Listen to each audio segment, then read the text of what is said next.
Hi, friends. Thank you so much for joining us for another episode. We are the Peopling Podcast, and this is where we focus on how to be better human beings in the world, how to connect and communicate in a more powerful way. And today we have a very, very special VIP guest and his cat. Peter, what's your cat's name?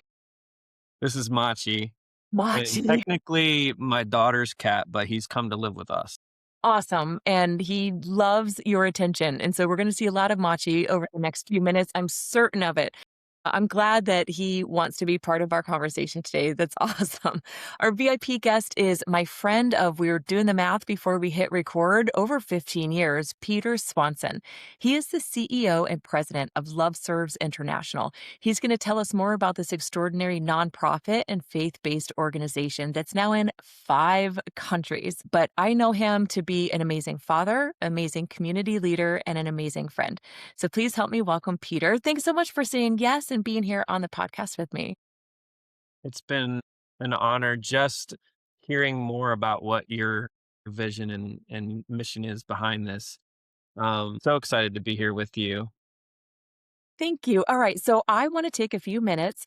Peter, just unpack how you came to become the CEO and the president of Love Serves International. You certainly didn't start off that way. And you had also told me you started off in 1 country and now in 5. So tell us a little bit about you, how you wound up in this great organization, and then what your nonprofit is up to. Yeah, Kristi and we've known each other 15 years. I grew up in a missionary family. So whole missions and ministry has kind of always been in my blood. A little bit about me. I'm married, been married almost 26 years, got 3 kids, 2 out of the house. One's married and one more still here. We live in Florida, in Southwest Florida, loving it. And it's just been an incredible experience how God has brought me personally through some difficult and trying times that honestly has grown me, stretched me, and even as recent as a few months ago, pushed me to really grow in leadership, specifically communication, and learning even more how to connect with people. And so when Kristi asked if I might be interested, I said yes. And then I immediately thought, well, am I an expert in this? And I think the reality is I just have experience. I don't know if I'm an expert, but I will say that relating to people is our business, is our ministry, is I work for Love Serves International, and it is a faith-based ministry organization. We are in the category of coaching and training, like a mentorship program, but really our heart is to help local churches raise up men, women, and children who are loving their neighbor as themselves. That is the second greatest command that Jesus gave us. The first is love the Lord your God with all your heart, mind, soul, and strength. But the second is like it, love your neighbor as yourself. If you've lived in America, that's likely you've heard that somehow, some way. It could be that you hear it in the way treat others as you would want to be treated, kind of like that golden rule. But really at the end of the day, it's the design that God has for each and every one of us is to to be imitators of who he is. And he's a very relational, but he's also very compassionate and a loving God. With all relationship, there's conflict. So we even see in the example of Jesus where he dealt with a lot of conflict internally, like his little tight group, but also from the external. So I think life in general, like what I have seen in full-time ministry now for 20, I guess about 27 years, life is really all about learning how to connect and love people. And so how do you do that? That's probably the bigger question. How do you do that? Anyways, really love doing what we do in this coaching area with pastors because here's the thing about our purpose. We want to see the local church engaged in what the Bible calls the Great Commission, and that's making disciples who are followers of Jesus that make disciples who make disciples, a replicating process. And so we understand what we're to do, but it's more the how that we are spending time. In fact, we spend a year with pastors in a coaching relationship, helping them to learn how to be a healthier leader so that they can lead a healthier church. And those that healthier church will then have a greater impact in their community around them. And by doing it the way Jesus demonstrated in the New Testament and how his church in the book of Acts emulated it, we've gotten away from a lot of those things. And so it does take some level of humility when we begin to step into a relationship with a leader like a pastor. It's hard in the beginning for them to become vulnerable. That's one of the most isolated, I would say, professions maybe on the planet is a person of the cloth, a clergyman. They are often placed on pedestals. Some of them have come to embody that or and it can be even very lonely. And so our ministry really seeks to help invest in that leader so that they're healthier. And a big part of that is relational. It's all about communication and reflecting who we are in Christ. And that's really what we do. We've been doing this now for 20 years. I came in at year 3. We've coached and trained over 4,100 churches. As Kristi said, the majority was in one country. We happened to start this whole thing in the Dominican Republic, an amazing little island in the Caribbean. We've worked with well over 3,000 just in that country, but we recently branched and started working in Guatemala first. I personally started doing coaching with American churches just right here in Southwest Florida. And then we leapfrogged into Brazil, which we never saw coming. It's amazing how God can open doors, and he gave us the courage to walk through and be obedient. And now we are working with over 150 churches in Brazil. Jamaica, we didn't see that one coming either. So it's been an exciting 5 years that God has been expanding our ministry, and in doing that, he's really stretched me as a person and as a leader. That was awesome, Peter. Thank you so much for sharing a little bit about you and what you're up to. So I've got to ask, when you were a kid, did you know you were going to go into ministry? I think I did know I was going to go into ministry, but I have there was a very specific time in my life where I knew God was specifically calling me. Growing up in missionary home, I grew up in Ecuador, South America. My parents were medical missionaries. And so when you grow up in it, it becomes part of your DNA. But I specifically remember it in 2 steps. One was, am I going to follow in the faith that my parents have? And I was about 13 years old, and I had one of those crisis of belief moments where I'm like, I have a choice. I can be my own person, believe what I want to believe, or I can adopt fully what I've been taught and really personalize it. And long story short, I chose to follow Jesus for myself. And I was 13. When I was 17, I was attending a really large, like a youth conference. I would say 20,000 teenagers.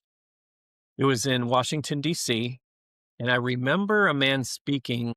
I don't remember all that was said, but the invitation was, will you give your life to full-time mission work or ministry? In other words, make your vocation full-time in that. And I remember 17, I had my head bowed, I was just like, okay. And I felt very clearly like God was saying, I'm calling you. And I remember almost like a dialogue asking God, like, okay, but am I just doing this because it's almost like obligatory, like I'm just following in my parents' footsteps? I said, I don't want it to be that. I said, if you're calling me, I want it to be me that you're calling. And it was like this resounding yes. And it was almost like this automatic response. I had my eyes closed and I stood up. And as I stood up, I sort of like peaked, I guess. And it wasn't a stadium, it was like just a large conference room, so it was flat. And all I could see was a handful of other teenagers like myself standing. Talk about peer pressure to sit down real quick in hopes that nobody saw me standing. But at the very same time, it was like many are called, few answer. I don't know. And so I remained standing, and I will always look back on that day in 1994 as the day that God called me into this full-time ministry where not everybody's called into this, and I get it. Uh, I just that day I realized it's we're kind of a group of few, it seemed like. For sure. And here's so you said a few things that were very, very eye opening to me. You talked about Jesus and his inner conflict with his little circle, right? His 12 disciples. It's funny because he had a lot to say about how the church during his time were doing a lot of religiosity, right? But they weren't living it out. And so Jesus demonstrated that to us, but not necessarily inside of like the body of church as we know it today. So we were left to kind of like figure it out, right? His disciples were figuring that out with what was left. And then you had said pastors are often most isolated and not always able to be very vulnerable with other people. I never really thought about that. I know, CEO status, it could be very lonely on the top because you have subordinates. And so it's a different kind of relationship dynamics. But I never really thought about it from the pastor side before. So I'm looking at it through this new lens, this new perspective, which is really refreshing because it's expanding my mind and my thoughts around this. There's this expectation of church leaders, right? To live a certain way. I'm the product of my father was a pastor. And I remember, I've likened it to this. Sometimes when you're a pastor's kid, it feels like a lot of people are watching you. It's almost like living in a fishbowl. A lot of people are watching you, but not very many people are feeding you. And it's isolating also being the pastor's kid, but I never really thought about it from the leader of the church perspective. And so Love Serves International saw that and was like, well, if we've got a leader of a church and the body of the church is to go out and be the love in their community, we've got to pour back into the cup of the pastor, right? Like who's filling up the cup of the pastor when he or she are constantly pouring it out into others? So is that what drew you to this organization? Because you go from missionary, right? And you kind of this is a whole different side of the ministry. So what drew you initially to Love Serves International? It's too long of a story to tell, but I can summarize it. So I was in full-time ministry in a church. So I was on staff at a church and loving it. Like I had been there for almost 10 years and even volunteered the year before I started working there. And I really loved it, but there was an internal unsettling that I sensed going on. And so I began to seek the Lord very specifically, like, what's happening? Why do I feel like I no longer fit here? And again, too long of a story to tell, but over the course of a year, I felt like God was saying, it's time to leave this type of ministry and therefore leave this particular church. And so I was waiting for God to say, okay, I, when you leave here, this is where I'm going to take you, or this is what I have for you next. But he never did. So it was kind of like a me waiting, like, okay. And what he was saying to me is step out in faith. And it was in 2009. So we all remember at least in Florida particular, in that recession, I had two little girls and a baby boy. My wife stayed at home, so I was the main breadwinner. And to consider resigning from a position with nothing next lined up felt foolish, and I wasn't willing to do it. Well, several months would go by, and it was like nothing else was becoming clear, but it was becoming more and more difficult to stay. So finally, it was like this wrestling with the Lord, and it was kind of like I'm like, okay, I give. And so we made the plans to leave there and we resigned. It was hard, you know, leaving. They were very kind in sending me out, the farewell party and all that stuff. And then I thought, okay, Lord, I'm ready for what this other thing you have for me. And it was like silence. And I was angry at first because I'm like, well, I did what you wanted. And I even stepped out not knowing what's next, but now it's your turn. And it was silence. And so, Kristi, I wish I could tell you it was like within a few weeks. It wasn't. It took 5 months of really learning how to just say, I trust you for this day. I trust you for this week, this month. And I even had several offers to come and work at some other churches that was a clear no because they would have been in the same type of ministry. I used to do youth ministry, which is great. I love it. Love youth pastors. But it was like God was saying, you're done with that. And then it was like, again, clear as crystal. It was like God was saying, pray for a personal connection, like a relationship. That's going to connect you to where I have you next. And so I've, again, kind of arguing with the Lord, just saying, like, I feel like I've done that. I feel like I've prayed every possible way of praying, but okay. So I just said those words. I said, Lord, send somebody into my path, across my path that will connect me to what you have next. And it was that same week, I got a phone call from one of my former students from early days. They were married and had moved on and were serving as missionaries. And they said, they are the ones that connected me to Love Serves International. Even then, I almost missed it because they sent me what little information that they had about the organization. And I wasn't impressed because it was just sort of a sterile job description to fundraise. I was like, I don't want to do that. That sounds terrible. And I deleted the email even. And it was like God was saying, nope. This is where I want you to go, follow it through. So I ended up speaking with one of the board members. And when they shared the mission and vision of Love Serves International, I thought, this is what I wish I had when I was going through a very difficult season in church ministry. And I thought, this is an organization that has a focus on helping the leader of the church. Is there anything more in Christian world anyway? Is there anything more important than helping the leader that helps others find their way to God and through this Christian life than this? Is there anything more important? I couldn't think of anything that had more importance. I'm like, I guess I'm all in. So I jumped in and I had no idea what I was doing. All I had was just to rely on the Lord, and He showed me each step of the way. And that was almost 17 years ago.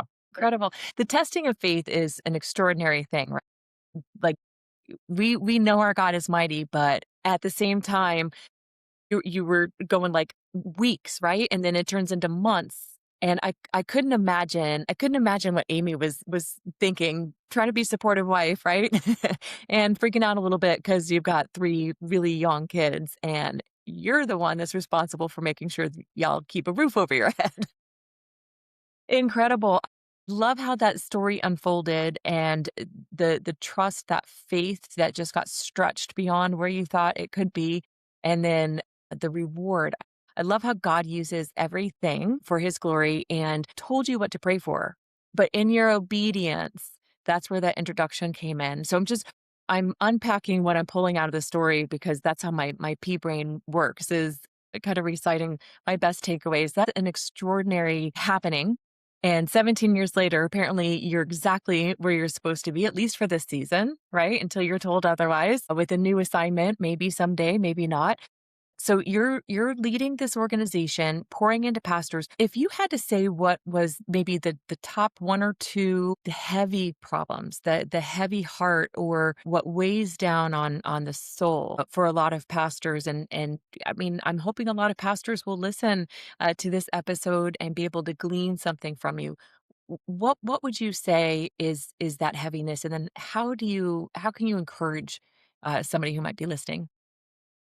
Yeah, absolutely. Well, for me, one of the big whys I chose to step into this was I saw, as already said, just the desire to help the leader of the church. Before we dive any deeper into this conversation, I want to take a quick moment to share a tool that has significantly improved my life, and that's called Growth Day. It's like having world class mentors right in your pocket. There are daily challenges that help grow your confidence, your inspiration, and your drive. Check out the show notes for your link to a free trial, and don't let another moment pass you by without checking out Growth Day. I did some research on kind of the state of the church, state of pastors, and I didn't do the research. I found research. Let's put it that way. So, and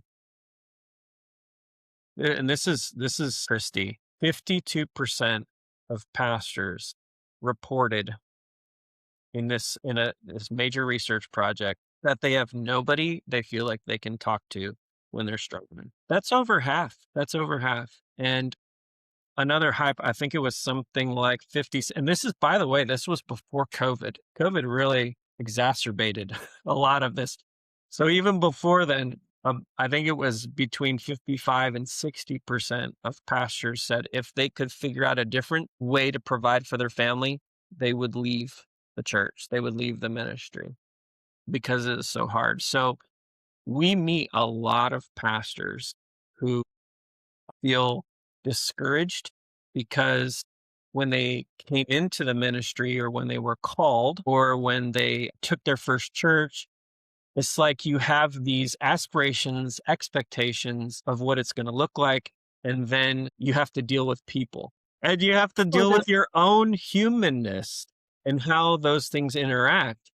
And it is way harder. I don't know if this is true, but I heard somebody say once that the hardest role on the planet is the president of a country. The second highest or hardest role is a pastor of a local church. So yeah, it's hard. And to answer your question, what we hear a lot is that isolation, feeling like they wish they could that they had somebody that they could express what they're struggling with and not having it. Like that is a very lonely feeling. I think it's true also, just their excitement, their aspirations, but I think there's usually people you can share that with. You can share it with your leadership team, you can share it with your spouse, you can share it. But it seems like there's this perception that a pastor, because of his position, somehow he's arrived. Somehow they have it all together. And it's just not true. Now, the reality is leaders are to be held to a higher standard, but that doesn't mean that they have to figure it out by themselves um, and go it alone. And so we provide that group of peers. We don't just coach one to one, we actually invite them to join a cohort of other pastors in their region. And so many of them have told me after several months, they said, I've never had this before. And I've been a pastor 20 years, or I've never had somebody who really understands what I'm going through because they are also a lead pastor. So it's that there's a camaraderie in knowing I'm not alone in this work that we're doing, but I'm also not alone in that I have somebody I can share the struggle with as well. So it's very rewarding when you have pastors say that it personally has impacted them. But really, the the burden that what we see lead and other pastors, their burden is there's this expectation of fruit. So results maybe is another way to put it. Results. When we see most churches, it looks like the numbers that they're looking at for results are attendance. So people, you always hear pastors want to grow their church. They want to grow their church. And then also budget. So attendance or budget, like more money and more people. And that if you have those two numbers grow, then somehow you're successful. And what ends up happening is one or both of those seem to stagnate at a certain point, and it's different places. And so what one of the things we try to help them recognize is, are those indicators, you know, growth in attendance and in the budget, are they really the most important indicators?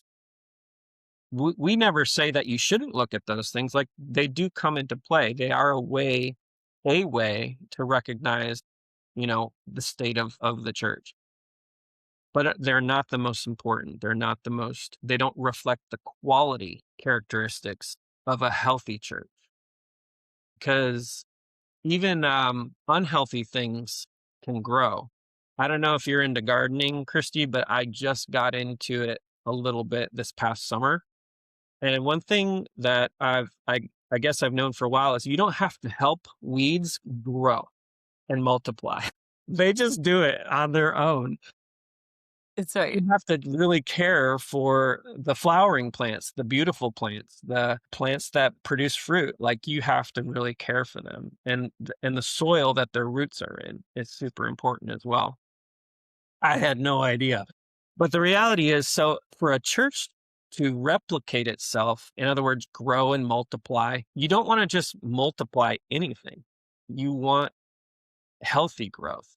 And so this is something that in our coaching, we help pastor recognize what's unhealthy in his own life, but also what's unhealthy within the church life. In that way, we help them unpack what to do about that, how to build a plan and a system in order to strengthen the weakness that's in there. And again, it really starts with the leader, because a lot of times pride will rise up and say, well, surely that's not the problem, or it really takes a lot of humility. And so I've seen these adult men, pastors, leaders, be brought to tears when they see sometimes that problem is been right under their nose, and they haven't seen it. They haven't recognized it. And then as we pray through it and begin to put together a plan, there is just this revival of their spirit, the joy of ministry, the joy that God had put in their hearts maybe years ago is beginning to return. And so to me, that's one of the most rewarding things, is seeing not only a church begin to flourish in real spiritual fruit, but also that leader, that pastor, like, the joy returns to him as well. I love that you said that. I could just feel or sense this rejuvenation, right? Because of being poured into. I've heard it said before that burnout doesn't happen from work alone, but burnout happens from working alone. And it's going back to you saying it's a very isolating role. And then I'm over here thinking as you're talking, this is the business of the heart and also the soul or eternity, right? But think about, for the audience here, help me unpack this from my little pea brain. Pastors are talking about death and life. You've got new babies being baptized. You've got premarital counseling, people who are working through deconstructing their relationship with addictions, right? Anything from alcohol or drug abuse to I know pornography is a really big, heavy topic. So all of these people are coming into the church and looking for a transformation of the heart, which means a transformation of our life. And then that is the responsibility of a pastor is helping them to create this amazing walk with the Lord and secure their place in eternity, right? That's a heavy weight to bear. And I didn't realize until this amazing conversation just how big that is. Even just the responsibility, waking up every day with that kind of a responsibility. And then to be the one pouring out to everybody, and to not have something like Love Serves International. Like, how do pastors, and to your point, you said a lot of them would love to transfer into something different because it's too heavy or it's not enjoyable anymore. I could see why. I could see how heavy and isolating that all could be. So you gave in a couple of examples of how from a book, you might measure the health of the business side of the church. What are a couple of ways that somebody could see that flourishing and that growth, and a different way to measure a successful church, a growing, spiritually growing church? Are there some indicators that you could share, maybe 1 or 2 of us that 1 or 2 that we could listen to? Yeah, no, absolutely. We actually use a very we didn't invent it, but we have adapted it. It's from Natural Church Development Institute. So in the early 90s, I would call him a theologian named Christian Schwartz. He's a German, and he asked the question, principles are transferable across many cultures. And so what would be the principles that are true or characteristics that are true in healthy churches no matter where you are on the planet? Because when you think about the mission of the church, it's a global movement. So, but there's a lot of churches that are unhealthy, and some of them are replicating that unhealthiness, which is not good. So, if we were to discover, if we were to discover what are some of those key indicators, in other words, characteristics that are true in all of these, we might be able to help churches apply those, and we wouldn't have to create some new model every single time, but principles that are true universally. So obviously, those would likely have to be from the Bible, from God's word. And so a major research project brought him, boiled it down to about 8 quality characteristics that that you can measure through a survey within your church, but also build a plan to help strengthen each of those characteristics. So, one of the best ways to look at it is imagine a barrel. You know, the old wooden barrels, they Yes. have staves, right? Well, those staves, those individual slats in the barrel, imagine each one being one of the quality characteristics. So if you begin to fill the barrel and one of those staves is only comes up halfway, it's a short one, right? What happens as you begin to pour a liquid, water into this barrel? Well, it will always drain out at the lowest point. We call this the minimum factor. So we help the leader, the pastor, discover what the minimum factor is.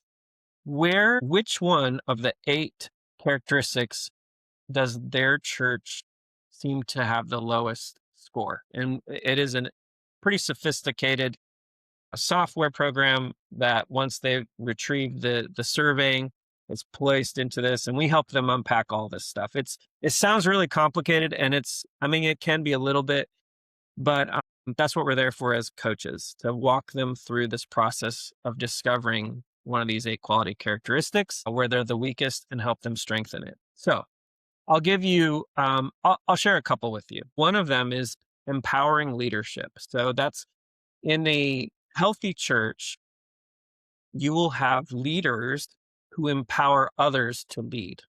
One of our key verses, actually, from the Bible that we operate in as a ministry, not just this program, but our ministry is from Ephesians 4:11 and 12. So I'll paraphrase it. God has given the role of pastors or church leaders as a gift to the local church to equip all God's people to do the work of the ministry. So basically, what that's saying is God never intended the pastor to lead all the ministries that are serving people and helping the poor and solving people's marriage problems and kid problems and all that stuff. It's too much for any one person. In fact, it's too much for even a small team. Unfortunately, in the last probably half a century in particular, churches have become more of it's more of like a retail store where you walk into a retail store and you're looking for something to buy, to consume. And the person behind the counter or the person who works there is the ministry leader. So it's their job to make you comfortable, help you find what you need, and all this thing. So it's a consumeristic type of relationship. That was never the intention of the church. The church is a living organism. It's not an institution or it's not a building. It's a group of people. Now imagine if in a church, instead of coming to a church thinking, what can I get out of this? What can I get to consume? What if we viewed ourselves, especially members of churches who, you call this your home church, let's say, that you view yourself as a team member instead of a customer. It's a very specific a shift in your mind. Well, that's also true for the leadership. Ephesians 4:12 is the leader or the manager of the retail store who does the training, trains all these members or these team members to do the work that this retail store needs to happen. Well, in a church, it's a similar thing. The pastor is not supposed to do all the work. He's to train and help or equip all the members who are team members, part of the team, right, to accomplish the goal. And what is that goal? Jesus said it pretty clearly when he came and started his earthly ministry in Luke 19:10. He said, "I came to seek and save those who are lost." In other words, it's a rescue mission. The world has been lost, and I'm here to get it back, to bring them back to the Bible uses the word reconcile. You could say restore. It's like a child lost in the woods, and the search party goes out and they restore that child back to his family. That's what Jesus has done. And he is now inviting all of us to be part of that rescue mission, that team. And so it's so important that a healthy church, has a leader that empowers others to also lead. Why? Because it's good management for one. You can't do it all yourself. So share authority for others to also be a part of the whole. So that's one, empowering leadership. So another one is gift-based ministries. So every church has goals to serve, right? There's ministries inside the four walls that serve kind of one another, serve the organism, but also there ought to be ministries that serve those outside the four walls, those who are still customers, truly, because they're outside. They haven't become part of the team yet. And so those ministries are put together, but they will have a lot more chance of being self-sustaining over long periods of time when those who are leading them, it's within their gifting.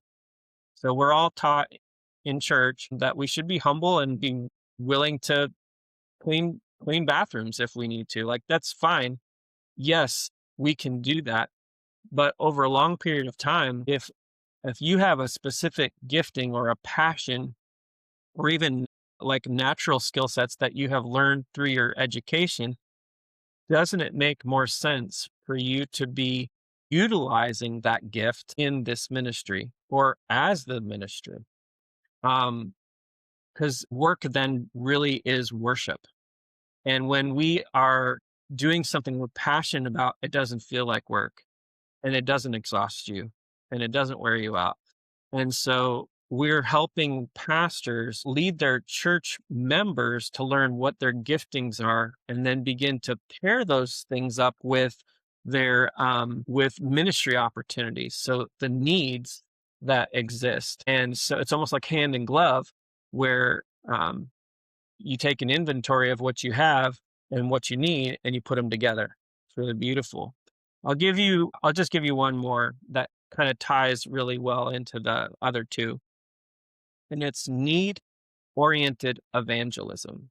So healthy churches recognize that there are needs outside the four walls. And they also know that the main role of the church is to share the gospel, the good news of Jesus Christ, that he came to save us from our sins. He died on the cross for us, right? That's the good news. But a lot of people, they don't care about that because they don't know what it means. And so a lot of times the best way to connect with people is building a bridge. And that bridge is meeting a physical, emotional, economic, some kind of a need. But what we've discovered is most people do not care what you have to say until that they know you care for them as a person. There's another better way to say it, and I forget how it works, but how it's said. But you probably know the one I'm talking about. It's a phrase. But the goal here is if we're going to share the good news, we want to do it in a way where we are sharing it with an open heart. And the best way to open hearts is to love people, is to show true compassion and meet a felt need that they have in their life. And here's here's kind of here's the outcomes we have seen by doing everything I've just told you. Over 17,000 new ministries serving the poor and those who are lost have been started.